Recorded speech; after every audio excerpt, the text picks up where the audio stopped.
चलिए एक और क्वेश्चन देखते हैं हम लोग पार्शियल इलास्टिक कोलिजन के ऊपर। जब बात ये आती है कि सर V1 V2 फाइंड करना है, V1 V2 का मतलब कोलिजन के बाद की वेलोसिटी फाइंड करनी है, तो फिर क्वेश्चन फिर से बच्चे बोलते हैं कि सर लेंथी जाता है, तो कोई शॉर्ट तरीका है क्या?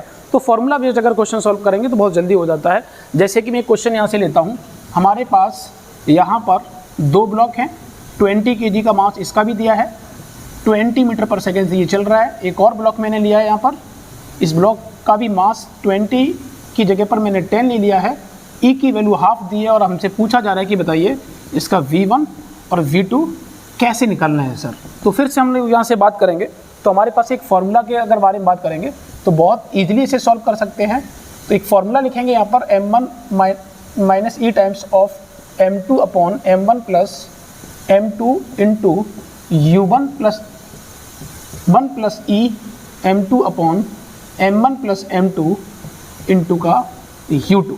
यहाँ पर वैल्यू रखेंगे तो 20 माइनस का हाफ इंटू 20 अपॉन 20 प्लस का 20 और into 20 1 plus half into 20 into का 10 अपॉन 20 प्लस 20। अगर इस वैल्यू को अगर हम देखेंगे तो हमारे पास 25/2 मीटर पर सेकेंड आ जाएगा। वैसे ही इसके लिए अगर एक V2 फार्मूला अगर यूज़ करेंगे तो V2 का फार्मूला होता है m2 माइनस का e times of m1 upon m1 plus m2 और यहाँ से इंटू u2 प्लस का 1 plus e into m1 u1 upon m1 plus m2 और अगर इसमें भी वैल्यू अगर रखेंगे तो 20 माइनस का हाफ इंटू 20 अपॉन 20 प्लस का 20 और इंटू का 10 और plus 1 plus half into 20 into 20 upon 20 plus 20 अगर करते हैं तो ये वैल्यू हमारे पास